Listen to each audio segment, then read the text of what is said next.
الله الرحمن الرحيم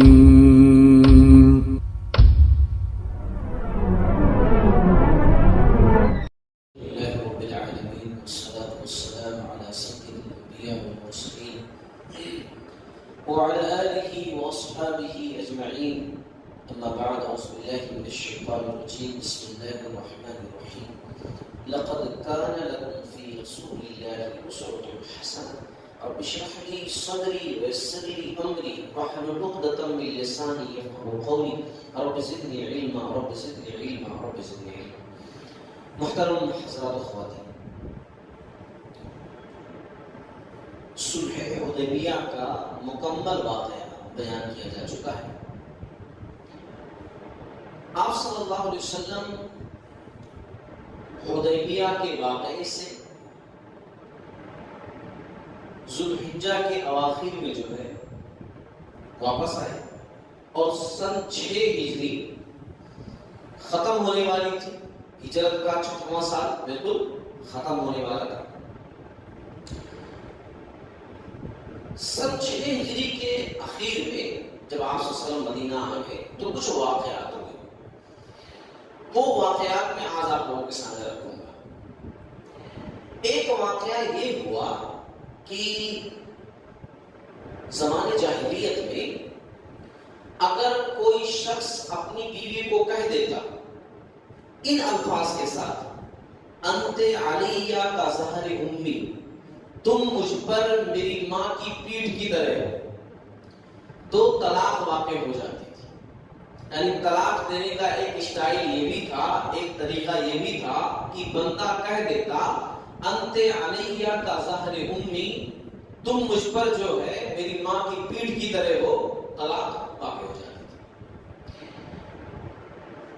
تو ایسے ہی ایک واقعہ سن 6 ہجری کے اخیر میں پیش آیا۔ بعض لوگوں نے کہا ہے کہ یہ 7 ہجری میں خیبر کے واقعے کے بعد ہوا ہے، ایسا بھی لوگوں کا کہنا ہے، کیونکہ اس میں کوئی تاریخ متعین نہیں ہے۔ لیکن زیادہ بہتر میں نے محسوس کیا جو میرے علم کے مطابق کہ سن 6 ہجری کے اواخر میں یہ واقعہ پیش آیا۔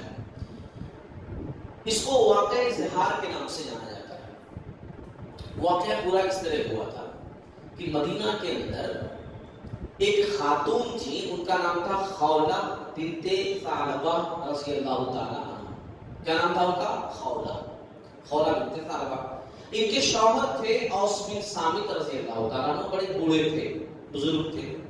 اچھا، بڑھاپے میں ایک چیز کیا ہوتی ہے کہ اکثر ہم دیکھتے ہیں تھوڑا چڑچڑاپن آ جاتا ہے، مزاج میں تھوڑی سی سختی آ جاتی ہے۔ بلکہ قرآن مجید کا مطالعہ آپ کریں تو قرآن مجید کے اندر ایسی بھی باتیں ملیں گی کہ اللہ رب العالمین نے کہا ہے کہ ہم دوبارہ اس کو بچپن کی طرح لوٹا دیتے ہیں۔ یعنی بچپن میں جیسے حرکتیں ہوتی ہیں انسان کی، بزرگی میں بھی تھوڑی بہت ویسی ہو جاتی ہے۔ اچھا، تو بڑھاپے کی وجہ سے چڑچڑاپن زیادہ آ گیا تھا، مزاج میں سختی آ گئی تھی اوس بن صامت کے۔ ایک دن ہوا یہ کہ یہ باہر سے آئے، کسی بات کو لے کر کے بیوی سے لڑ پڑے۔ اب لڑنا یا بحث کرنا کوئی بہت بڑی بات نہیں، یہ ہر گھر میں ہو جاتا ہے، لیکن یہ بات اتنی زیادہ بڑھ گئی کہ انہوں نے کہہ دیا انت علیہ کا ظاہر امی، اپنی بیوی کو خولہ رضی اللہ تعالی عنہ کو انہوں نے کہہ دیا غصے میں آ کر کے کہ انت علیہ کا ظاہر امی، تو مجھ پر میری ماں کی پیٹھ کی طرح۔ اچھا، یہ لڑ جھگڑ کر کے بول کر کے باہر چلے گئے، دوستوں میں رہے۔ اس کے بعد کچھ دیر کے بعد گھر کو واپس آئے۔ اب جب غصہ ٹھنڈا ہو گیا گا تو اب بیوی کے قریب جانا چاہے، محبت جتانا چاہے، تو خولہ نے کہا کہ خبردار میرے قریب نہیں آ سکتے تم، اب بھی تم بول کر کے گئے، جب تک اللہ اس کے رسول اس بارے میں فیصلہ نہ کر دے کہ میں تمہارے لیے حلال ہوں کہ نہیں ہوں، یہ معاملہ کلیئر نہ ہو جائے کہ اب اس کا حکم کیا ہے، تم مجھے بول کر گئے ہو، تب تک تم مجھے میرے قریب نہیں آ سکتے۔ ہٹا دیا انہوں نے۔ اور چونکہ غربت تھی، یہ بیچاری کیا کی، بازو والی خاتون سے، پڑوسی سے حجاب لی، چادر لی، اور چادر اوڑھ کر کے رسول اقدس صلی اللہ علیہ وسلم کی خدمت میں حاضر ہوئی۔ یہاں خواتین کے لیے بڑی سمجھنے والی چیز کہ ان کے پاس نہیں تھا، مگر پھر بھی حجاب کا اتنا اہتمام کہ اوڑھ کر کے بازو والے سے لے کر کے آپ صلی اللہ علیہ وسلم کی خدمت میں، اور وہ بھی کہاں جا رہی ہے؟ نبی کی خدمت میں۔ پھر بھی حجاب کے ساتھ.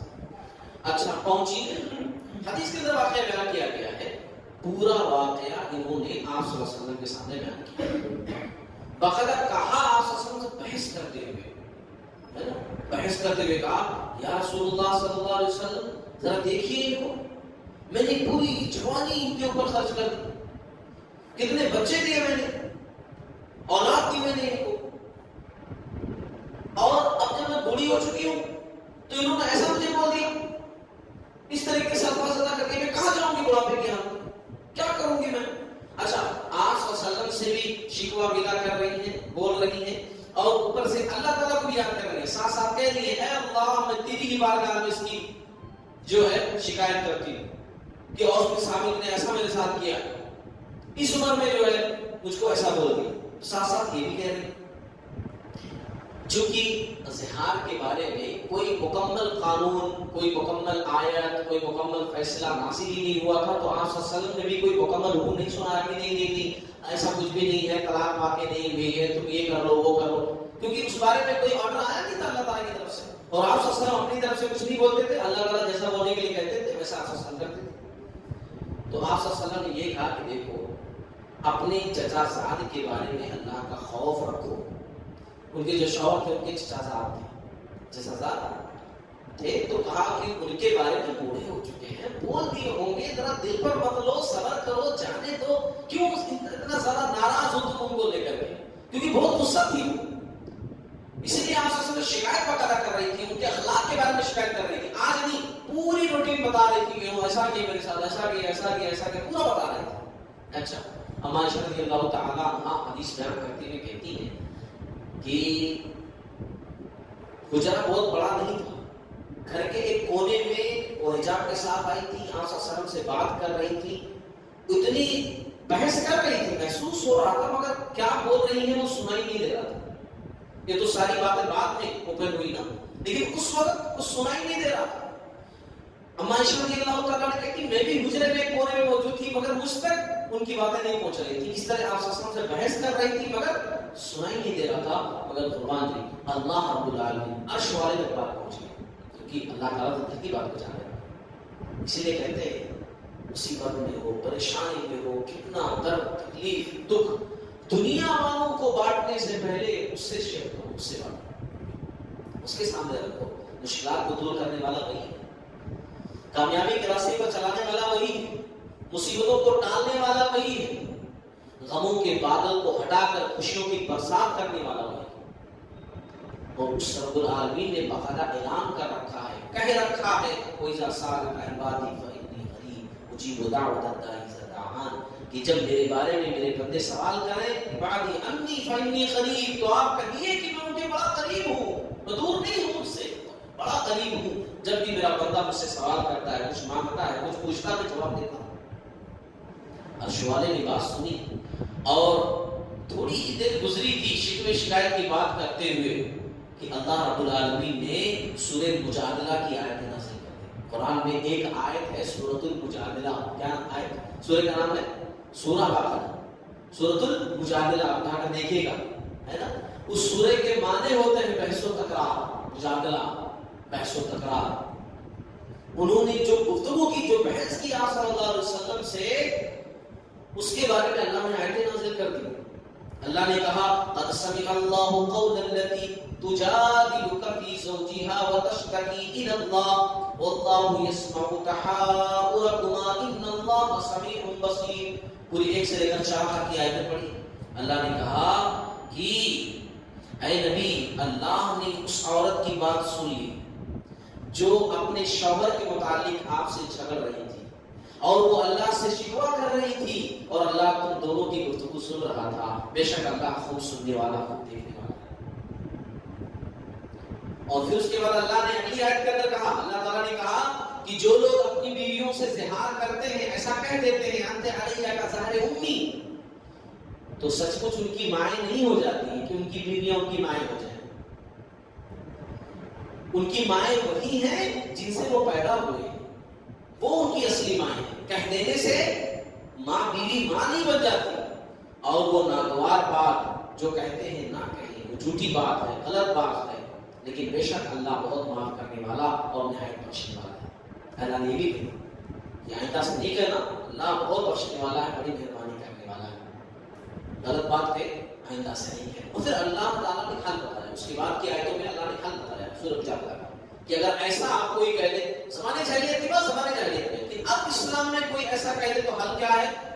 بیوی ایک دم سے الگ نہیں ہو جاتی، لیکن ہاں تب تک اس کے قریب نہیں جا سکتے ہو جب تک کہ یہ کام نہ کرو۔ کون سا کام؟ آپ صلی اللہ علیہ وسلم کو بتایا کیا کہ دیکھو اللہ تعالیٰ نے وہی جب نازل ہو گئی آپ صلی اللہ علیہ وسلم پر تو کہا کہ دیکھو خولا، اللہ تعالیٰ نے حل بتایا، تم اپنے شوہر سے جا کر کہو ایک گردن آزاد کر دو۔ ایک گردن آزاد کرنے کا مطلب ایک غلام آزاد کر دو، ایک غلام جو ہے آزاد کر دو۔ اسلام نے غلامی کو بڑھاوا نہیں دیا ہے، اسلام نے غلامی کو ختم کیا ہے مختلف طریقوں سے۔ ایک طریقہ یہ بھی تھا اسلام کا کہ بہت ساری چیزوں میں ہم دیکھیں گے کہ کسی سے کچھ غلطی ہو جائے تو حل اس کا بتایا گیا ہے، فرسٹ حل ایک غلام آزاد کرو۔ روزے میں کوئی آدمی بیوی کے قریب چلا جائے ایک غلام آزاد کرو، ہے نا؟ تو یہ غلامی کو ختم کرنے کا ایک طریقہ، بہترین طریقہ اسلام نے دیا۔ اس کے علاوہ اسلام نے غلاموں کے تعلق سے جو اس وقت بہت زیادہ چلتا تھا، بہت زیادہ، اور غلام ایسے ہوتے تھے کہ جن کے خاندان کا کبھی پتہ ہی نہیں ہوتا تھا، ان کے باپ دادا کا پتہ ہی نہیں ہوتا تھا، اگر ان کو اکیلا چھوڑ بھی دیا جائے، ادھر ادھر چھوڑ دیا جائے تو کہاں جائیں گے، کیا کریں گے، خود پتہ نہیں، کون پھر ان کا مالک بن جائے گا، پھر کس کے غلام ہو جائیں گے، وہ کیسا ہوگا پتہ نہیں۔ اسلام نے کہا ٹھیک ہے ان کو رکھو، مگر جو کھاؤ کھلاؤ، جو پہنو پہناؤ۔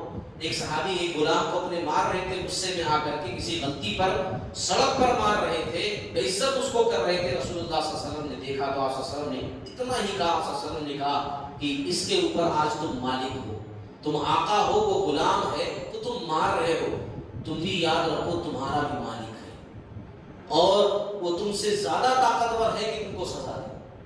وہ صحابی اتنا سن کر کے اس غلام کو آزاد کر دیے، بولے کہ اب غلامی سے رہو۔ سوچیے کہ غلاموں کے ساتھ اتنا اچھا سلوک کرنے کی تاکید کی، اور یہی تو وجہ ہے نا کہ پیارے نبی صلی اللہ علیہ وسلم کے غلام تھے زید بن حارثہ رضی اللہ تعالیٰ عنہ، کہ جو بڑے ہونے کے بعد ان کے والدین کو پتا چلا، چاچا وغیرہ سب باپ وغیرہ آئے تھے لینے کے لیے کہ میرا بچہ بچپن میں گم ہو گیا تھا، ڈاکوں نے لوٹ لیا تھا، بازار میں بیچ دیا تھا، غلام بن کر کے فلاں صاحب کے پاس ہے مکہ کے اندر، جاؤں لے کر کے آؤں۔ مکہ پہنچ گئے تھے خدیجہ رضی اللہ تعالیٰ عنہ کے پاس، پھر آپ صلی اللہ علیہ وسلم کی خدمت میں پہنچے، انہوں نے گفٹ کیا تھا۔ قصہ مختصر یہ کہ انہوں نے کہا مجھے غلامی قبول ہے مگر میں گھر واپس نہیں جاؤں۔ اب سوچیے لفظ غلام ہوتے تھے مگر حقیقت میں غلام نہیں ہوتے تھے، لفظ غلام ہوتے تھے۔ اسلام نے اس طریقے سے غلامی کو ختم کیا۔ بہرحال تو آپ صلی اللہ علیہ وسلم نے کہا کہ اس کا حل یہ ہے کہ خولا جا کر اپنے شوہر سے کہو کہ غلام آزاد کر دے، تو بولی اس کے پاس کوئی غلام نہیں ہے یا رسول اللہ صلی اللہ علیہ وسلم، کوئی غلام نہیں ہے اس کے پاس، یہ نہیں کر سکتا ہوگا۔ تو آپ صلی اللہ علیہ وسلم نے کہا اچھا ٹھیک ہے، اللہ نے دوسرا آپشن بھی بتایا، اللہ نے کہا کہ مسلسل 2 مہینے کے روزے رکھے ہو، ایسا اس نے کہا کہ مسلسل 2 مہینے کے وہ روزے رکھے، جا کر بتاؤ اسے۔ تو انہوں نے کہا اللہ کی قسم وہ بہت بوڑھے ہیں، ان میں طاقت نہیں ہے، وہ نہیں رکھ سکتے۔ اچھا کمال کی بات میں یہاں سوچتا ہوں نا کہ ابھی کتنا غصہ تھی، کتنی ناراض تھی، اپنے شوہر کے خلاف کتنی شکایتیں کر رہی تھی، کتنی باتیں بول رہی تھی، یعنی ایسے ویسے، جوانی پوری میری لگا دی، میں اولاد تھی ان کو، مجھے ایسا بول دیا، انہوں ایسا کر دیا، اور ابھی دیکھو نہیں وہ روزے نہیں رکھ سکتے، بہت بوڑھے، پریشانی ان کے ہو جائے گی، نہیں ان کے پاس غلام نہیں ہے۔ یعنی اب شوہر کے بارے میں مکمل بتا رہے کہ آپ سے کہا ٹھیک ہے 60 مسکینوں کو گجرا وغیرہ کھلائیں۔ تو انہوں نے کہا کہ یا رسول اللہ صلی اللہ علیہ وسلم اس کی بھی طاقت اس کے اندر نہیں، وہ نہیں کر سکتے، اور اس میں ثابت نہیں کر سکتے، ان کے پاس یہ طاقت نہیں ہے، تینوں آپشن۔ تو آپ صلی اللہ علیہ وسلم نے کہا ٹھیک ہے، تینوں میں سے کوئی ایک نہ ایک تو کرنا ہی پڑے گا، ایک نہ ایک تو کرنا پڑے گا۔ سب سے آسان یہ 60 مسکینوں والا جو آپشن ہے، میں ایک ٹوکری کھجور میں دیتا ہوں، مدد کرتا ہوں، وہ تم لے کر کے جاؤ۔ تو انہوں نے کہا اچھا ٹھیک ہے، آپ اتنی مدد کر رہے ہیں تو میں بھی ویسے ایڈجسٹ کرتی ہوں، میں بھی جو اپنے طور سے ایک ٹوکری میں لے کر آتی ہوں، دیتی ہوں اس کو بھی مدینہ کے مسکینوں میں وہ چیز جو ہے صدقہ کر دے، مسکینوں کو کھلا دے۔ اچھا اس کے بعد یہ کہہ کر کے حل لے کر کے آپ صلی اللہ علیہ وسلم کے پاس سے نکلی، اور آپ صلی اللہ علیہ وسلم جاتے ہوئے نے کہا کہ شاباش، بہت خوب جو ہے اس کی طرف سے صدقہ کر دینا جو میں کہا ہوں، اور ہاں اپنے ذات کے ساتھ حسن سلوک سے پیش آؤ، حسن سلوک سے پیش آؤ۔ انہوں نے کہا بالکل یا رسول اللہ صلی اللہ علیہ وسلم، اب ایسے ہی ان کے ساتھ میں رہوں گی، اور پھر اس کے بعد وہ واپس چلی گئی۔ تو یہ ہے زہار کا واقعہ جو پیش آیا مدینہ کے اندر آپ صلی اللہ علیہ وسلم کی صلح حدیبیہ کے سفر کی واپسی کے بعد۔ الله الرحمن الرحيم